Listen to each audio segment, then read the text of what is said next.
નમસ્કાર, હું છું પ્રિયા અને તમે જોઈ રહ્યા છો જનતા કી જાણકારી ન્યૂઝ। નજર કરીએ આજના સમાચાર ઉપર। પાટણમાં તિરંગા યાત્રા દરમિયાન શહેર દેશભક્તિના રંગે રંગાયું। રાજ્યસભા સાંસદ મયંકભાઈ નાયકે એમએન હાઈસ્કૂલથી લીલી ઝંડી બતાવી યાત્રાને પ્રસ્થાન કરાવ્યું।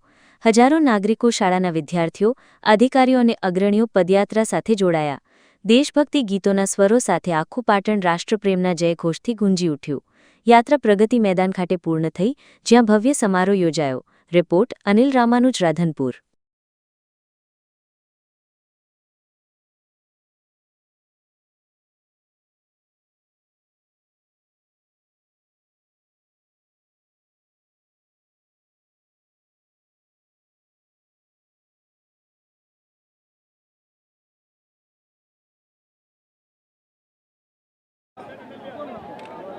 આપણા લોકલાડીલા વડાપ્રધાન માનનીય નરેન્દ્રભાઈ મોદી સાહેબની આહવાન પર સમગ્ર દેશમાં તિરંગા યાત્રાનું આયોજન થયેલું છે। એના સંદર્ભમાં આજે પાટણ ખાતે તિરંગા યાત્રાનું ભવ્ય આયોજન કરવામાં આવ્યું।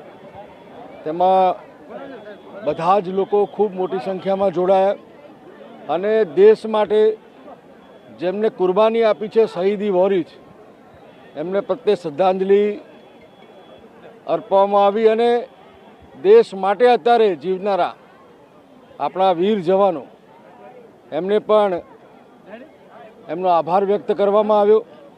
આ દેશને વિકસિત ભારત બનાવવા માટે માનનીય પ્રધાનમંત્રી આદરણીય નરેન્દ્રભાઈ મોદી સાહેબ પ્રયત્નશીલ હોય અને ગુજરાતના માનનીય મુખ્યમંત્રી ભૂપેન્દ્રભાઈ પ્રયત્નશીલ હોય ત્યારે 15મી ઓગસ્ટની પૂર્વ સંધ્યાએ સમગ્ર પાટણની અંદર દેશભક્તિનું એક અનેરું વાતાવરણ આજે જોવા મળ્યું છે।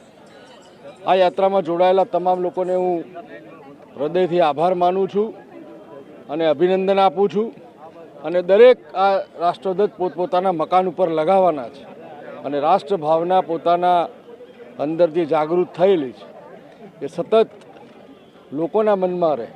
દેશ માટેની કલ્યાણની યોજનાઓ હોય અને દેશ માટે જીવવાની યોજનાઓ હોય, આ બધી જ આજે પાટણના નાગરિકોની વચ્ચે જોવા મળી છે। સૌનો હૃદયથી આભાર માનું છું।